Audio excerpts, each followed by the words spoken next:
What is up, you guys? Welcome back to the channel. It's Shady here, and today we're going to be diving right back into Love is Blind Season 7. This is going to be their reunion. If you guys want to check out the very last episode before the reunion, I did a video on that as well. That was episode 12. I'll link that in the corner here if you want to catch up before watching this video. But without further ado, let's get into what transpired during this reunion. So it was almost an hour and a half long. It was pretty lengthy. Everybody came out except for Leo and Brittany. I don't know if it was because they were trying to like save space and not have it be too like packed. I don't know, but it was kind of weird. I was like, you kind of have space for them to come now. So I don't know if they just wanted to give them like a special entrance or what, but it was strange. And they also had some special guests that we'll see later in the show, of course. We'll talk about them. I also noticed that Hannah had lost quite a lot of weight since the show. I noticed it from TikTok. There was a video that she'd posted. I guess she was like reflecting on some of the things, like the mean things she said. I guess cringe things that she said in the show to Nick. I'm like, girl, there was a lot to choose from. You could make this into a series, honestly. But in terms of how the show went, we opened with Nick and Vanessa's terrible puns and jokes. You know, they always try to make these cringy jokes, and the crowd is just like, get on with it. We started off with Garrett and Taylor. They're having fun with each other. They went fishing together because I think he's into spear fishing. Correct me if I'm wrong. I think it's spear fishing that he does. Now, Tyler and Ashley, they're still together. But they did have to go through a lot of people messaging them, telling Ashley to leave Tyler after finding out about the whole child thing. And they seem to be in a good place. Ashley's mom also said that they have great and open communication with each other. But I think it's still kind of weird that he didn't really address the twins that the mother of the children had mentioned. I do remember seeing a video. I don't want to post kids in my videos, so I'm not going to put it in here. But there was at least like 2 or 3 kids in that video from what I could remember. So I'm trying to figure out, like, are we just not going to acknowledge the other 2? Are we just gonna, because he did say that he did give like sperm to his friend, one of his best friends at the time, and their wife to help them get pregnant with their first child. But when it came to the twins, he said nothing. So I was like, well, is he just ignoring it, or is she not telling the truth about, you know, them having actual twins together naturally? I don't know. So we're just gonna move on, but I did indeed think that was kind of weird. But one of the special guests that was there was AD from season 6. She's seeing someone now, but of course she's playing coy. She's keeping everything private, which I would do too, girl. I would not say anything. Do not share with social media. Don't say nothing, because you know people gonna be on it. Recently, we saw her out with Ollie, or at least I'm saying we, but I saw her out with Ollie over on TikTok. The person who posted the video used the Nicki Minaj style where she's like, Ariana, what are you doing here? Ariana, what are you doing here? It was literally like, okay, what's going on? Because Ollie is from Love is Blind UK, their very first season. And I think that was Demi. Yeah, it was Demi that he had ended up pairing up with, but they didn't make it. We found out at the reunion that, you know, she picked up a friend vibe. Like, it was just straight friend zone on his half. And she was like, yeah, I'm not about to be friend zoned. It just did not feel like a mature relationship. And I was like, yeah, it didn't. But I was waiting on you to say that, sis. Because Love is Blind UK was actually really good. But y'all let me know in the comments if y'all want me to talk about that. Maybe we might pop out a video, okay? Next we have Ramses and Marissa. Now Marissa is still very much so emotional about their breakup from that previous episode. And I did mention that I felt sorry for her. I'm not gonna lie. It did seem very like, ooh. Her mom, Vanessa, who was sitting in the crowd, you could tell that she's very protective of her daughter, even though she did call her daughter a B word, which was rather wild. When I heard her say that, I was like, did her mom just call her a bitch? Like, what? I've never seen that before. But regardless, she seems very protective of her. She was even getting emotional when Marissa was trying to get through her emotions to talk and explain what she was feeling. And Hannah was also trying to console her a bit. It felt kind of strange, even though we do find out that they're like friends, but how close of friends, I don't know. It wasn't like a, oh, I'm sorry. Like, no, it was more like a, Ramsey's tried to explain his side of things, but it honestly sounds like more BS, to be honest. If I'm gonna be real, he still sounds like he is in this state of confusion, like perpetual, endless confusion. The mom ended up thanking him for letting her go, but I'm also happy that he decided to say something, because I feel like Marissa would have just kept going and fighting for the relationship, because you could see that she really wanted it to work. But he said that there was a lot of things that weren't really matching up when it came to their energies, I guess. What did he say? Their energy or something else? I don't remember, but he said there were some things that he noticed that was kind of mismatched, and he said if he would have continued, it would have left him feeling exhausted and overwhelmed. Those were his specific words: overwhelmed and exhausted. And I was like, how could you really be overwhelmed and exhausted when she's just trying to communicate everything with you and you're not really saying much? If anything, I feel like she would be overwhelmed and exhausted. But I digress.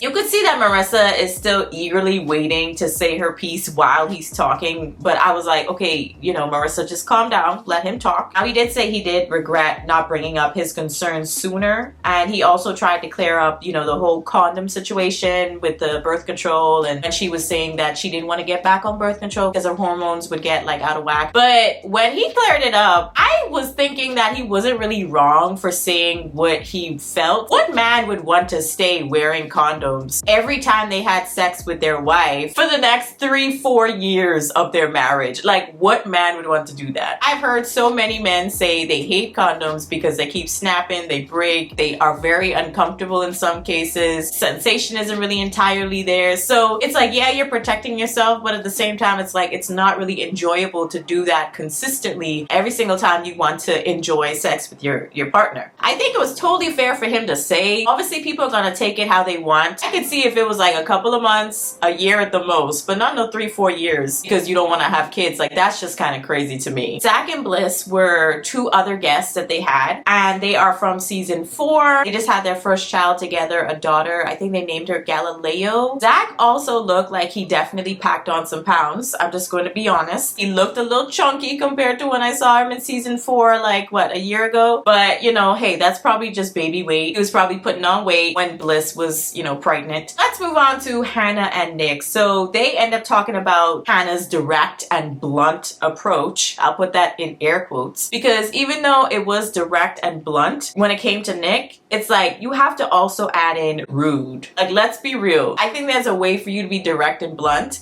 without making people feel like absolute crap. Saying things like, I grew you up from a boy to a man. Like, I made you a man in just a month and some. Like, get out of here. Are we mature enough at this age? Are you mature enough, Nick? Because I taught you everything that you know. I turned into a boy into a man. You're trying to make yourself out to be more important than you actually are. So Hannah, please have a seat. Have several seats, in fact, okay? But we're gonna move on. So Hannah stands by what she said in the show, and Nick then says that it took a lot of patience to be with Hannah, and I bet it did, Nick. I really bet it did, because what else would carry you through this long? That also comes up in terms of what actually carried him through the rest of the show with her, even though they didn't make it to the altar. But regardless, she stands by what she says, and everyone's laughing and kind of finding it funny, but I'm not. Like, the way she treated Nick was crazy. She kind of refuses to take accountability for what she said to him. She just kept calling herself a bitch. She was like, I know I'm a B, but it's just like, okay, well, when are you gonna apologize? That's the part I want you to get to, sis. She did finally apologize after quite a long time, and she also said that she'd been working on herself, and Nick tries to take up for her against all the hate, but she claimed that he was actually in his comments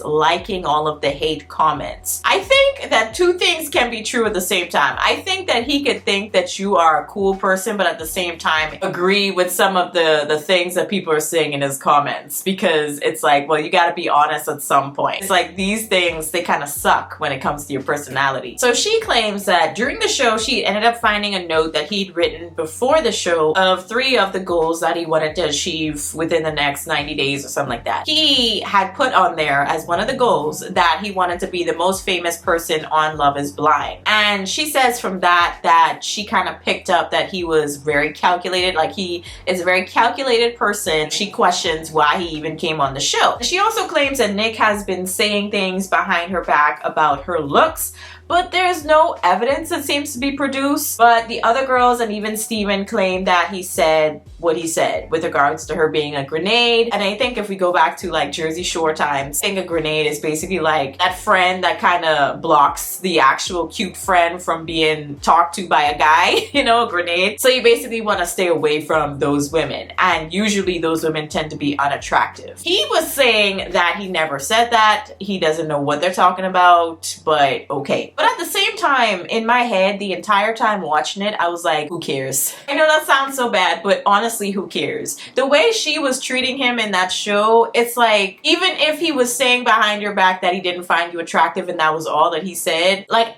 okay, yeah, he should have told you to your face, but at the same time, it's like, it would still make you feel bad. So it's just kind of like, I mean, y'all didn't end up together, so who cares? You know, at this point, who cares? It doesn't change the fact that Hannah was still a crappy person, and she knows that. She admits that. It takes forever for her to even apologize. And she also says that because he wanted to be famous, and because he had some underlying weird reasons for coming on the show, it's seeming like he would let her say and do whatever she wanted in the relationship because he wanted to stay on the show for as long as possible and be famous. So I'm like, okay, well, I mean, I kind of don't blame him. You still ended up breaking up with him anyway, so at least he got something out of it.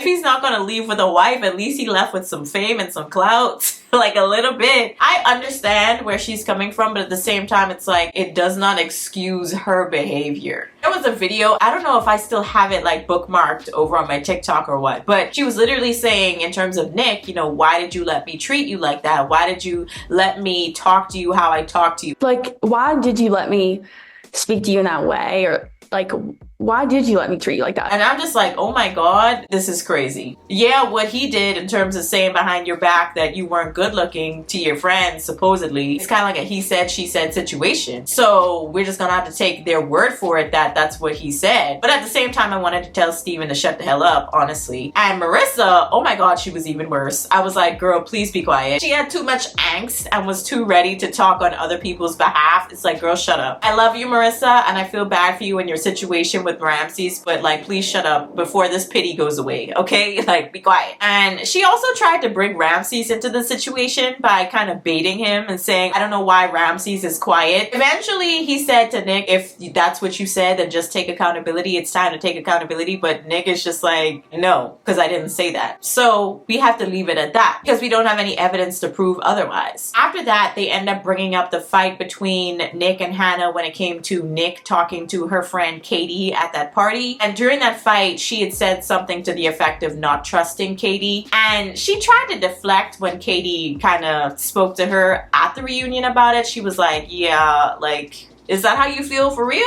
Like, what's going on there? And Hannah's just like, well, in the moment it was heated and I didn't know what I was saying. And, you know, I would have said anything. And I'm just like, Hannah, cut it. Cut it out. In the moment when you're like heated, yeah, you say some crazy things, but it's usually things that you're thinking about and have thought about. But they do end up bringing on Leo and Brittany shortly after, who actually seem kind of cute together. I'm not gonna lie. Even though it seemed like she was kind of like, they seem kind of cute together. But they did bring up that during the show, he kept talking about his money. And he does finally admit that he talked about it way too much. Tim apparently was one of those people that were telling him that he needs to get off the fence and finally make a decision between Hannah and Brittany. And he refers to them as pasta and steak during the reunion. When you're at a restaurant and, you know, you're between, should I have the pasta or the steak? Of course, people are like, yeah, women do not like to be referred to as food items on a menu, sir. I'm happy Vanessa said something because I was like, wait, pasta and steak? Like, Leo, what? But Steven ended up butting in and it was very awkward. People were very quiet. He was like, people always refer to me as meat. And I'm like, Steven, nobody asked you that. Vanessa was like, yeah, okay, calm down, Steven. I know you're getting antsy over there. We'll get to you in a second. But Leo does apologize to Hannah and Brittany. We did find out that Leo and Brittany had gone to Miami instead to meet up, but they ended up finding out that they were better off as friends because of the dynamic, and things were just weird, I guess, in terms of little quirks and things that, you know, when you travel together as a couple, that's when things really get exposed to see if you really could work together. So she said that they're actually really good friends now. Let's move on to Steven and Monica. So the introduction is hella awkward because Steven was being hella awkward this entire time leading up to their segment of the reunion, they asked Steven directly about the whole DMing situation because that was their entire plot. He claimed that he knew her beforehand for years, but this was the first time they actually had a conversation. Apparently with Monica, she's saying that there was like long paragraphs of them talking back and forth about fetishes and stuff like that. And I'm like, yeah, I don't know if I entirely believe you, Steven. I think Monica, she definitely came across as though she didn't want to give Steven any time to really talk or explain himself. I think she was still very angry and very peeved about it. Understandably so, because what he did was very hurtful.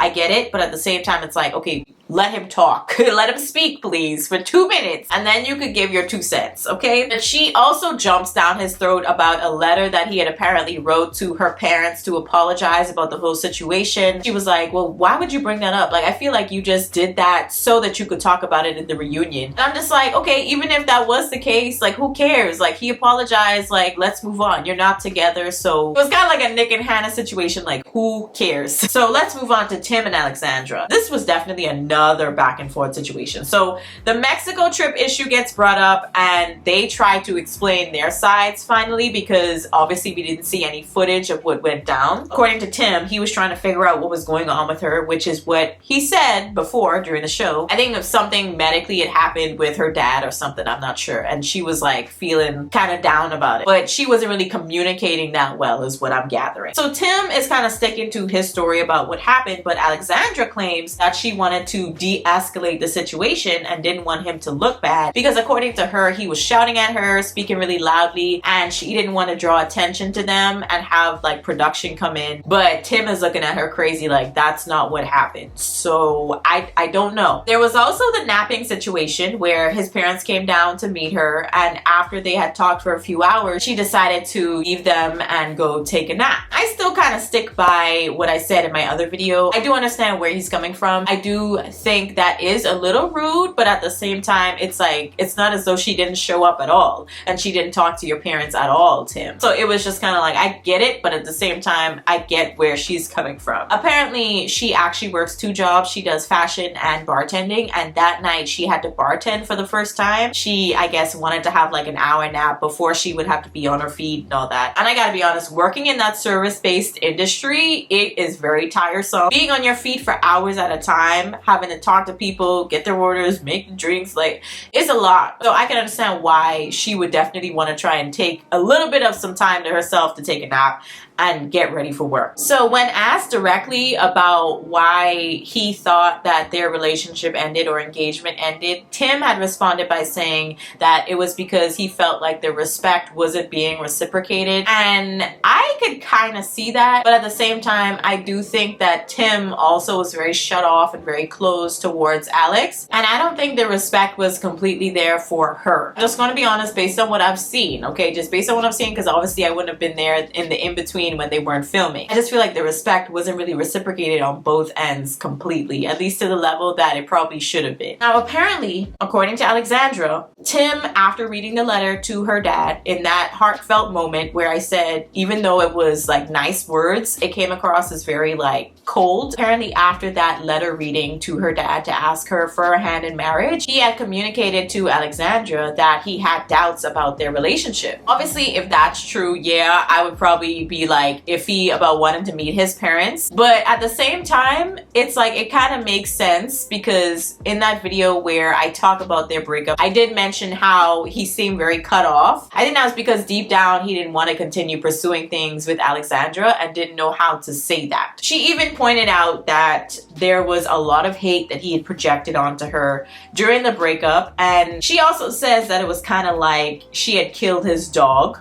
That's exactly what she said, and it did come across that way. If I'm going to be honest, it really did. But then, like I hinted to, it turned into a he said, she said situation again, and Vanessa had to stop them and was like, listen, y'all are probably going to have to just hash this out privately, but apparently they have not spoken to each other since that breakup. I think they should probably keep it that way. I think they just realized that they're not each other's cup of tea, and that's that. Now, Jessica from season 1, one of the other guests, she's now married to her husband Ben, and I have to be honest, I have no recollection of this woman on that season at all. I literally only remember Lauren and Cameron, and then the other two, I can't remember their name. Jeez, it's not coming to me at the moment, but I heard they're now expecting a child together as well. But recently, Lauren and Cameron came out talking about their fertility journey and whatnot, and I really do hope that they're able to have a child, and it seems like they would be really good parents. But back to Jessica. Ben looks so uncomfortable sitting there, her husband. He looked like he would much rather be literally anywhere else, but he didn't get to say one word. Jessica was talking the entire time. Let's move on to Marshall. He was another guest. Marshall was from season 4, and then also we had Nancy from season 3. She's recently moved to New York. Good for her. She also met her boyfriend there. Marshall has also moved to LA. Now, I thought he was engaged. I thought he had proposed to his girlfriend and was engaged, but he said that he was now single, so maybe that didn't work out either. But yeah. But back to Garrett and Taylor. They were going to move to San Diego to be with Taylor's family and parents, but now they're still living in Fredericksburg because Garrett's separation from his family was going to be a bit much. And I definitely saw that happening because you could see that they're a very close-knit family, and that would have been a lot for them to be like, yeah, you know, I guess you could go halfway across the country to the next coast. It's fine. Like, that would have been way too much for me as a parent, I'm going to be honest. Now they're thinking about just moving to DC instead, and they've been doing a lot of traveling since. And they also discussed Garrett's glow up. He also modeled in Fashion Week, but according to Taylor, it was kind of all him. It wasn't really much that she had to play in it. I kind of doubt that. I'm just gonna be real. He's saying that he always had like an interest in fashion, but I'm like, Garrett, I believe you, but I think your wife also had some part to play in that. Okay, you can't convince me otherwise that it was entirely you. But before we wrapped up the show, we went back to Tyler and Ashley. They're talking about possibly getting tattoos of each other's names, which is never a good idea. Don't do that. Even if you think that this relationship is strong and it's gonna, you know, last the test of time, yeah, still don't do it. It almost always ends up being a regret. They also recently enjoyed their very first Christmas together. We saw a little bit of their married life footage. There were some other people there, some other guests that they had from other seasons, but I didn't really care about them, so it's just kind of whatever. But we're finally at the end of this Love is Blind season, and I'm so happy because it was just so bad. It wasn't even like an entertaining mess. It was just a cringe mess for me. Y'all let me know how y'all felt about it, but I was just so ecstatic when I got to click off of that Love is Blind season. I was like, thank you God, it is over, it is done, and my frustration has ended until they start a new season. And also, if you guys want me to talk about Love is Blind UK, yeah. But that's gonna be it for this video. Hopefully you enjoyed it. Let me know your thoughts down in the comments. I'll catch y'all in the next one. Peace.